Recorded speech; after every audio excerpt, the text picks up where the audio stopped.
الكريم أما بعد أعوذ بالله من الشيطان الرجيم بسم الله الرحمن الرحيم رب اشرح لي صدري ويسر لي أمري واحلل عقدة من لساني يفقهوا قولي اللهم ألهمنا رشدنا وعصمنا من شرور أنفسنا اللهم أرنا الحق حقا وارزقنا اتباعه وأرنا الباطل باطلا وارزقنا اجتنابه اللهم فقهنا في الدين اللهم فقهنا في الدين اللهم ارحمنا بالقرآن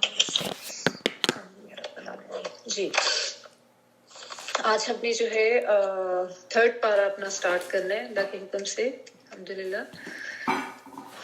لاسٹ ٹائم ہم نے یہ مارچ 2016 میں سٹارٹ کیا تھا 22 مارچ کو. میرے پاس یہ ڈیٹ لکھی ہوئی. آنٹی تفسیر کنفرم کریں گی. آنٹی آپ کے پاس کیا ڈیٹ لکھی ہوئی ہے لاسٹ جب ہم نے کیا تھا؟ 22 مارچ 2016. ہاں جی دیکھیں ماشاء اللہ الحمدللہ تقریباً 6.5 سال کے بعد دوبارہ اللہ تعالیٰ نے موقع دیا. اچھا جی تو چلے ہم اس کو سٹارٹ کرتے ہیں. اعوذ باللہ من الشیطان الرجیم بسم اللہ الرحمن الرحیم. فرسٹ آیت پڑھی ہوں پارہ نمبر 3 کی which is آیت نمبر 253. تلك الرسل فضلنا بعضهم على بعض منهم من كلم الله ورفع بعضهم درجات وآتينا عيسى ابن مريم البينات وأيدناه بروح القدس ولو شاء الله ما اقتتل الذين من بعدهم من بعد ما جاءتهم البينات ولكن اختلفوا فمنهم من آمن ومنهم من كفر ولو شاء الله ما اقتتلوا ولكن الله يفعل ما يريد. یہ رسول ہیں جن میں سے ہم نے بعض کو بعض پر فضیلت دی ہے. ان میں سے بعض وہ ہیں جن سے اللہ تعالیٰ نے کلام کیا ہے اور بعض کے درجات بلند کیے ہیں. اور ہم نے عیسیٰ ابن مریم کو معجزات عطا فرمائے اور روح القدس سے ان کی تائید کی. اگر اللہ تعالیٰ چاہتا تو ان کے بعد والے اپنے پاس دلائل آ جانے کے بعد ہرگز آپس میں نہ جھگڑتے، لیکن ان لوگوں نے اختلاف کیا. ان میں سے بعض تو مومن ہوئے اور بعض کافر. اور اگر اللہ تعالیٰ چاہتا تو یہ آپس میں نہ جھگڑتے، لیکن اللہ تعالیٰ جو چاہتا ہے وہ کرتا ہے. تل کا یہ اسم اشارہ ہے یہ کے معنوں میں. تل کا یہ الرسل رسول ہیں.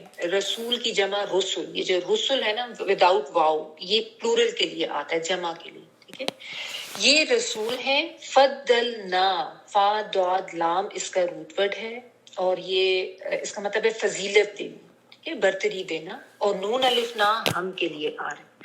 فضلنا فضیلت دی ہم نے بعدہم بعض کو ان میں سے. ہم جو ہے وہ ان کے لیے آتا ہے اور بعض وہی جس طرح ہم اردو میں کرتے ہیں اعلیٰ اوپر بعد بعض کے، یعنی ہم نے بعض کو بعض دوسروں کے اوپر فضیلت دی ہے یہ مطلب ہے.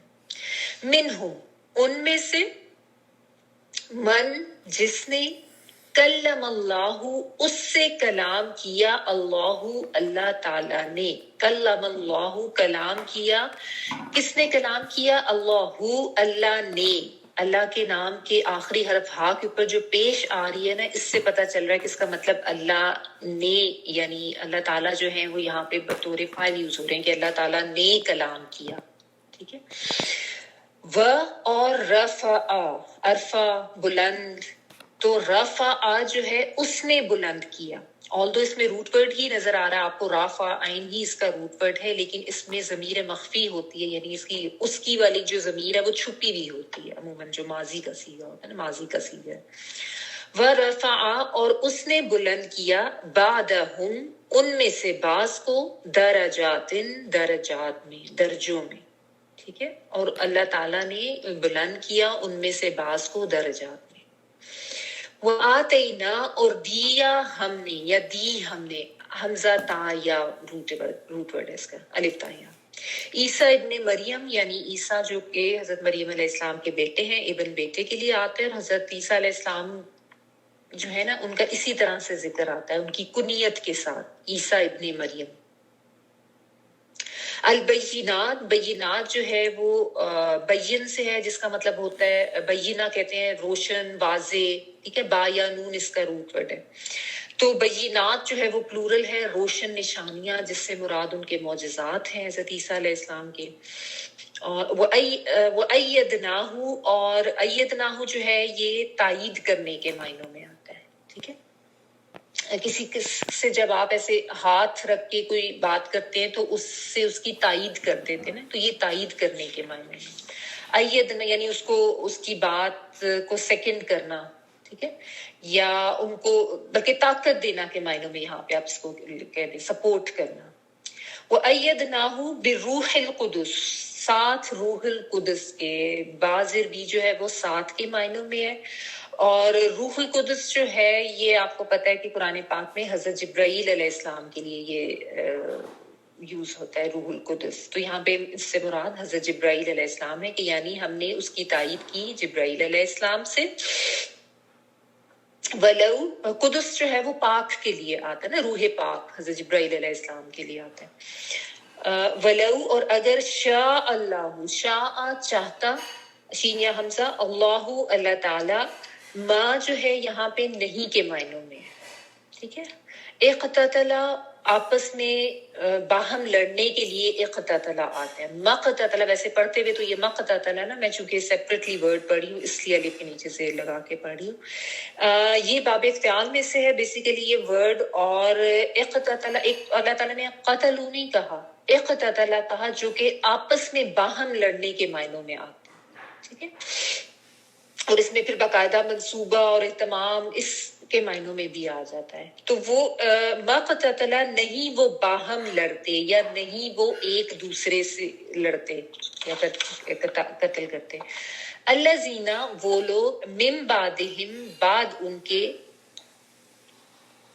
من بعد ما، بعد اس کے، جو، ما جو کے لیے آ رہے، جاءتہم، آ گئی ان کے پاس، جیم یا حمزہ، آنا، اور ہم ان کے پاس، البینات، بینات سے مراد ہے روشن نشانیاں، پلورل ہے. ولیکن، لیکن، اختلافو، انہوں نے اختلاف کیا، یعنی آپس میں انہوں نے ایک دوسرے کے خلاف ہو گئے، کانٹرڈکٹ کیا. فمنہم، تو ان میں سے، تو کے معنوں میں، من سے کے معنوں میں، ہم ان کے، تو ان میں سے، من جو، آمنا ایمان لے آیا، ومنہم اور ان میں سے، من جس نے، کفارا کفر کیا. کفارا کا اگر آپ انڈیویجول مطلب لیں گے تو اس کا مطلب ہوگا اس نے کفر کیا. اس میں بھی ضمیر مخفی ہوتی ہے. ٹھیک ہے، وَلَوْ، اور اگر شاء اللہ، چاہتا اللہ تعالی، مقتتلوا، نہیں وہ باہم لڑتے. ٹھیک ہے، یعنی نہیں وہ آپس میں اختلاف کرتے یا جھگڑے کرتے. ولیکن اللہ، لیکن اللہ تعالیٰ، یفعل، وہ کرتا ہے. یہ جو ہے وہ آتین والا وہ کے معنوں میں، فا عین لام، کام کرنا کچھ.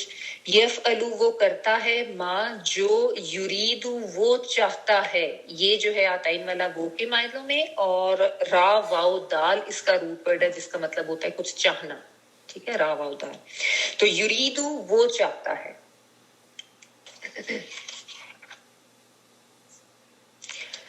اچھا جی، اب یہ اس میں اگر آپ جو لاسٹ پارے کی جو لاسٹ آیت جس پہ ہم نے ختم کیا تھا، تلک آیات اللہ نتلوہا علیک بالحق کی، وہ اگر آپ یاد کریں تو اس میں اختتام اسی پہ ہی ہوا تھا. تلک آیات اللہ نتلوہا علیک بالحق کی وَإِنَّكَ لَمِنَ الْمُرْسَلِينَ، کہ اور بے شک آپ البتہ بھیجے ہوئے رسولوں میں سے ہیں. ارسال سے ہوتا ہے رسول، تو رسولوں میں سے ہیں. تو اللہ تعالیٰ نے وہاں پہ جو بات کی تھی وہ انبیاء اور رسول کے بارے میں کی تھی کہ اللہ تعالیٰ نے بہت سے رسول جو ہیں وہ بھیجے ہیں، اور آپ بھی اللہ تعالیٰ کی طرف سے ہی بھیجے ہوئے رسول ہیں. ٹھیک ہے نا. تو انہی رسولوں کا پھر ذکر کر کے آگے بات کنٹینیو ہو رہی ہے کہ یہ رسول ہیں فضلنا بعضهم علی بعض، کہ ہم نے بعض کو ان میں سے بعض کے اوپر فضیلت دی ہے. ٹھیک ہے، یہاں پہ یہ اہم دو باتیں جو سمجھنی ضروری ہیں. ایک تو یہ کہ انبیاء میں فضیلت دی ہے اللہ تعالیٰ نے بعض انبیاء کو بعض دوسروں کے اوپر مختلف لحاظ سے. ایک تو یہ بات، اور دوسری جو اس میں نون الف نہ آ رہا ہے نا، یہ بھی امپورٹنٹ ہے کہ ہم نے فضیلت، یعنی اللہ تعالیٰ اپنی طرف نسبت کر کے اس بات کو بیان کریں. ٹھیک ہے. تو اس میں ایک تو جو ہے تفضیل بین الرسل کی بات ہے، اس کو سمجھنا ہے کہ یہ تو ٹھیک ہے، تفضیل یعنی فضیلت دیے جانے، یعنی ایک تو آپ دیکھیں انبیاء کرام جو ہے وہ ویسے ہی چنے ہوئے لوگ یا فضیلت دیے گئے لوگ ہوتے ہیں. عام لوگوں کی نسبت ان کو یہ فضیلت دی جاتی ہے، ان کو اللہ تعالیٰ چن لیتے ہیں اپنے اپنے کاموں کے لیے، اور ان سے پھر اللہ تعالیٰ نے اپنے پیغامات آگے پہنچانے کا کام دیا. ٹھیک ہے. اچھا، پھر ان انبیاء میں سے بھی اللہ تعالیٰ نے کسی کو کسی دوسرے لحاظ سے کسی پر فضیلت دی ہے، یعنی انبیاء کے درمیان بھی آپس میں تفضیل ہوئی ہے، لیکن یہ اللہ تعالیٰ نے اپنی مرضی سے اپنی حکمت کے تحت کی ہے. ٹھیک ہے. یعنی اللہ تعالیٰ نے ضرورت کے تحت مختلف اوقات میں جو انسان ہے اس کی ہدایت کے لیے مختلف طریقے سے بندوبست اللہ تعالیٰ ہمیشہ کرتے رہے ہیں، انبیاء اور رسول کو بھیج کے، کتابیں بھیج کے. بعض کے اوپر اللہ تعالیٰ نے پوری آسمانی کتابیں نازل کی ہیں، بعض کے اوپر صرف صحیفے آتے تھے، اور بعض جو ہیں وہ پچھلے ہی انبیاء کی جو تعلیمات ہوتی تھی انہی کو آگے کنٹینیو کرتے تھے. ٹھیک ہے نا. پیغمبروں کو جو بات کہی گئی، جو پیغام دیا گیا، اس لحاظ سے سب پیغمبر برابر ہیں، اس میں کوئی فرق نہیں. سب نے ایک ہی پیغام اللہ تعالیٰ کا آ کے دیا، اللہ تعالیٰ کی توحید کو بیان کیا، جو دین کے احکامات تھے ان کو بتایا لوگوں کو، آگے کیا کرنا ہے کیا نہیں کرنا، آخرت کا کانسیپٹ دیا، آخرت میں اللہ کے سامنے جانے کا کانسیپٹ دیا، دوبارہ زندہ ہونے کی، یہ ساری باتیں سب نے سیم ہی کی. ٹھیک ہے. لیکن اللہ تعالیٰ نے جو ہے اپنی حکمت کے تحت اور وقت کی ضرورت کے تحت کچھ انبیاء کو کچھ دوسروں پر فضیلت دی ہے. ٹھیک ہے. تو یعنی انبیاء کی جو تفضیل ہے یا تفضیل بین الرسل وہ تو ثابت ہوتی ہے قرآن پاک سے، لیکن اس کی وجہ سے جو لوگوں نے غلط کام کیا کہ انہوں نے تفریق بین الرسل کا کام شروع کر دیا، یعنی فرق کرنا شروع کر دیا اور ایک کو مانا دوسرے کو نہیں مانا، یہ بالکل غلط ہے، یہ بالکل گناہ ہے. اس کی قطعاً اجازت نہیں ہے کہ اس طرح کا کوئی بھی کانسیپٹ رکھا جائے.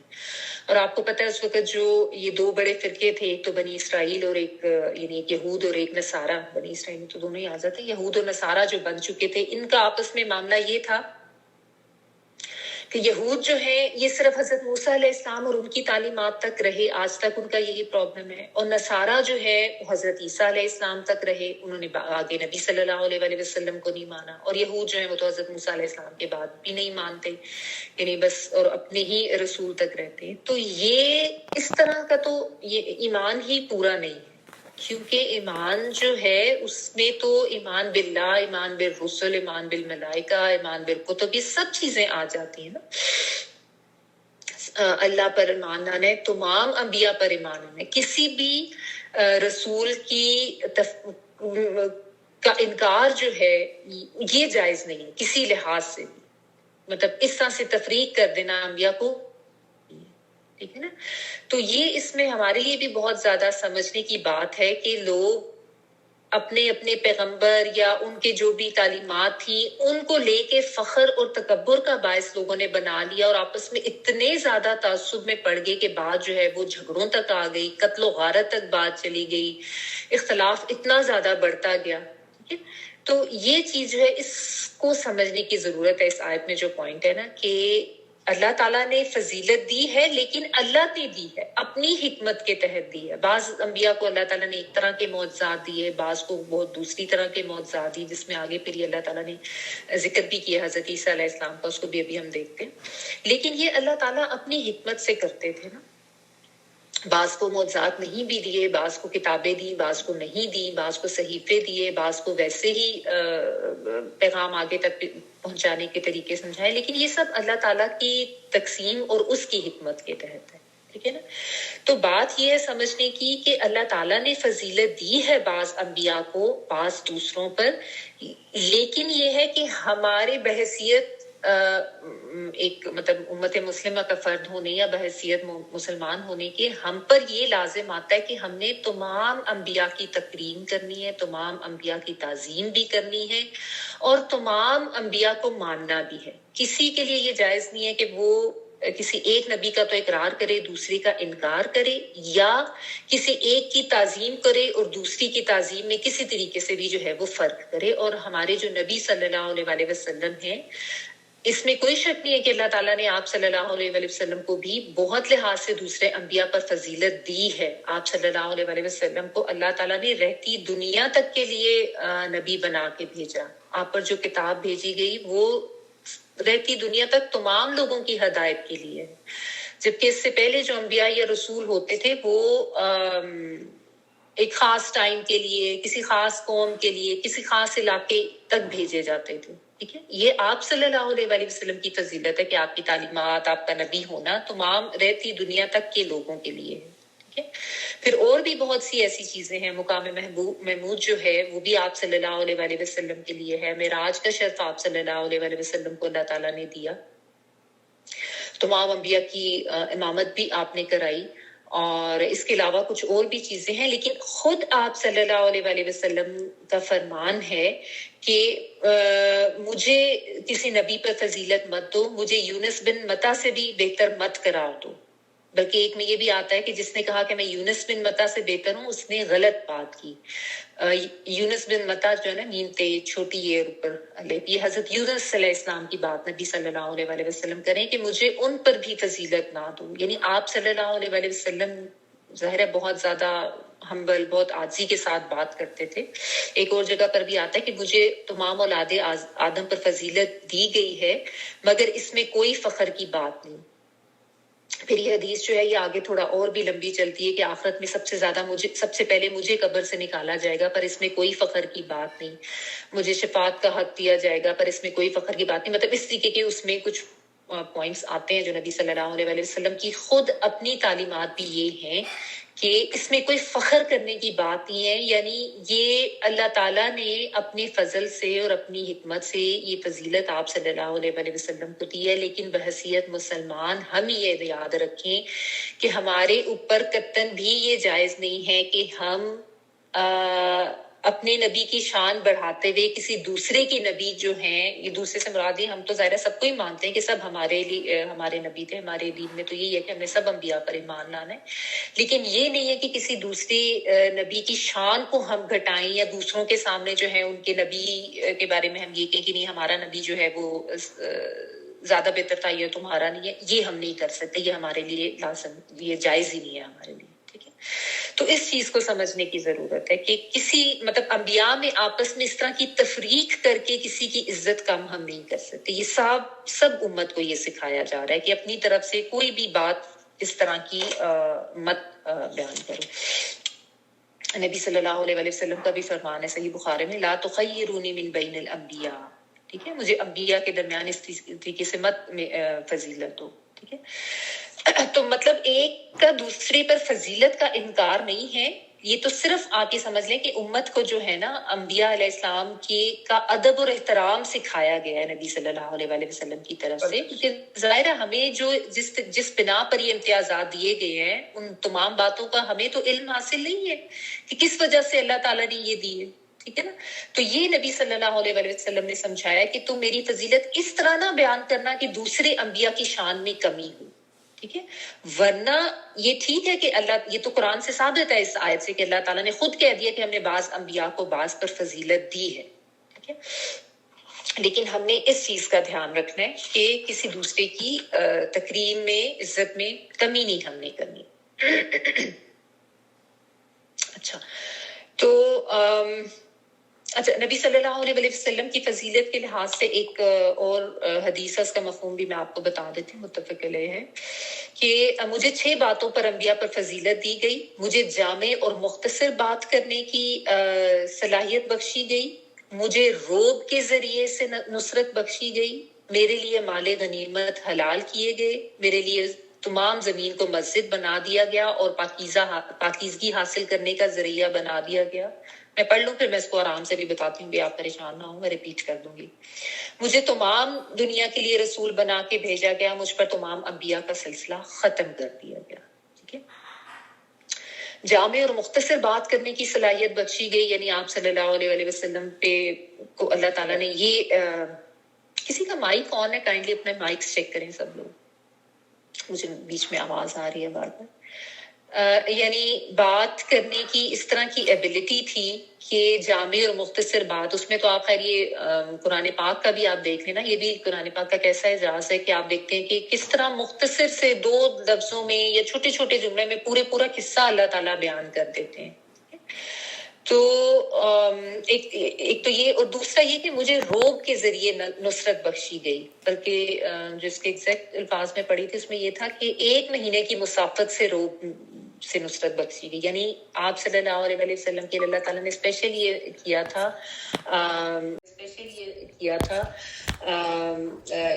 ایک خاص معاملہ کہ دشمنوں کے اوپر روب بہت زیادہ ہو جاتا تھا, چاہے وہ ابھی ان کے علاقے سے مہینہ بھر دور بھی ہوتے تھے, تو یعنی ایک روب پڑ جاتا تھا اور ان کے حوصلے جو ہیں وہ کم ہو جاتے تھے. پھر یہ کہ میرے لیے مال غنیمت حلال کیے گئے, جو اس سے پہلے جو ہے مال غنیمت حلال نہیں ہوتا تھا, اور یہ جو ہے نبی صلی اللہ علیہ وسلم اور ان کی امت کے لیے کیا گیا. اور پھر یہ کہ میرے لیے تمام زمین کو مسجد بنا دیا گیا, یعنی مسلمان ہم لوگ کہیں بھی کھڑے ہو کر راستے میں, آپ سفر میں آپ گاڑی روکے کہیں بھی اتر کے آپ نماز پڑھ سکتے ہیں. اس سے پہلے جو ہوتا تھا یہی ہوتا تھا کہ اپنی گرجاؤں میں, عبادت گاہوں میں جو ان کی کلیسا وغیرہ ہوتے تھے وہاں پہ جا کے ہی وہ نماز پڑھ سکتے تھے, ایسے نہیں پڑھ سکتے تھے. اچھا, پھر زمین کو پاکیزگی حاصل کرنے کا ذریعہ, یعنی یہ ضروری نہیں ہے کہ پانی نہیں ہے تو اب آپ کیا کریں, پانی نہیں ہے تو مٹی سے بھی آپ پاکیزگی حاصل کر کے تیمم کر سکتے ہیں. یہ بھی ایک معاملہ خاص آپ صلی اللہ علیہ وسلم اور آپ کی امت کے لیے کیا گیا. مجھے تمام دنیا کے لیے رسول بنا کے بھیجا گیا اور مجھ پر تمام انبیاء کا سلسلہ پھر ختم کر دیا. یعنی آپ صلی اللہ علیہ وسلم جو ہے وہ خاتم النبیین ہے, آپ صلی اللہ علیہ وسلم کے بعد کوئی نبی نہیں آنا. ٹھیک ہے, تو یہ کچھ چیزیں ہیں جو آپ صلی اللہ علیہ وسلم نے خود بیان کی ہیں, لیکن ہے کہ ساتھ ساتھ آپ کی تعلیمات یہی رہی ہیں کہ اس میں کوئی فخر نہیں ہے, اس میں کوئی اپنے آپ کو بڑا سمجھنے کی ضرورت نہیں ہے, بس یہ اللہ تعالیٰ کی طرف سے یہ اہتمام کیا گیا ہے. وہ فضیلت بہرحال اپنی جگہ ہے, لیکن اس کی بنا پر کسی دوسرے نبی کی اہمیت کو یا ان کی عزت و تکریم کو کم کرنا یہ جائز نہیں ہے. جس طرح کہ میں نے آپ کو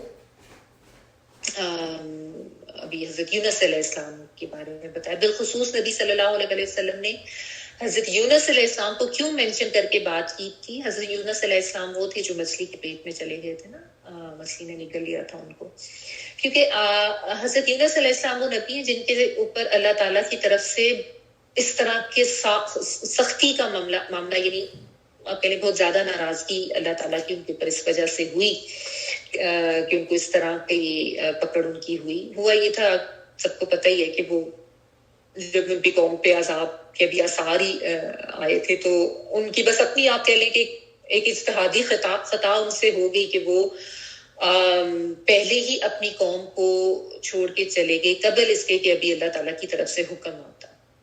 جبکہ انبیاء کے لیے یہ ہوتا تھا کہ جب تک اللہ کی طرف سے حکم نہیں آئے وہ اپنی قوم یا ادھر سے اس علاقے سے نکل نہیں سکتے. تو وہ یہ ہوا کہ وہ پھر جب سفر میں وہ کشتی پہ سوار ہوئے اور راستے میں جو ہے وہ کشتی میں وزن زیادہ ہو گیا, پھر قرآن اندازی کی گئی اور پھر بار بار انہی کا نام نکلتا تھا, انہی کو پھر جو ہے وہ کشتی سے اتار کے انہوں نے پھینک دیا سمندر میں اور پھر مچھلی نے نگل لیا. باقی کا واقعہ آپ کو سارا پتہ ہی ہے. اور پھر وہاں پہ انہوں نے استغفار کیا اللہ تعالیٰ سے, لا الہ الا انت سبحانک انی کنت من الظالمین. سورۃ الانبیاء جب آپ پڑھیں گے اس میں یہ ڈیٹیلز ہیں. بہرحال یہ چونکہ معاملہ ان کے ساتھ اللہ تعالیٰ کا ہوا اور پھر اللہ تعالیٰ نے وہاں پہ ان کی قوم جو تھی اس نے بہت زیادہ استغفار بھی کرنا شروع کر دیا, اور پھر اللہ تعالیٰ نے ان کی قوم کے ساتھ یہ خاص معاملہ کیا کہ ان کے اوپر سے عذاب بھی ٹال دیا. حالانکہ عذاب کے آسان نمودار ہو گئے تھے, لیکن چونکہ نبی جو ہے ان سے یہ معاملہ ہوا, ان کی خطا ہوئی, تو بہرحال ان کا نام اس لیے لے کے اسپیسیفکلی نبی صلی اللہ علیہ وسلم نے کہا ہے کہ مجھے یونس بن متی سے بھی بہتر مت قرار دو. یعنی آپ کی تعلیمات یہی ہے کہ کوئی یہ معاملہ نہیں ہونا چاہیے کہ آپ صلی اللہ علیہ وسلم کی تعریف میں کچھ اس طرح کا مبالغہ کرنا شروع کر دیں کہ باقیوں کی عزت میں کمی واقع ہو جائے, یہ جائز نہیں, اور نہ ہی کوئی اس طرح کی سوچ ہونی چاہیے. ٹھیک ہے, تو انبیاء کی فضیلت میں فرق رہا ہے, لیکن اللہ تعالیٰ کی اپنی حکمت کے تحت رہا ہے. فضل نہ کہہ کے اللہ تعالیٰ نے اسی لیے بات کی ہے, اور اس چیز کو ہم کسی طرح سے فخر یا غرور کا باعث نہیں بنا سکتے ہیں, اور نہ ہی اس کے ذریعے ہم کسی کی جو عزت و تکریم ہے اس میں کمی کر سکتے ہیں.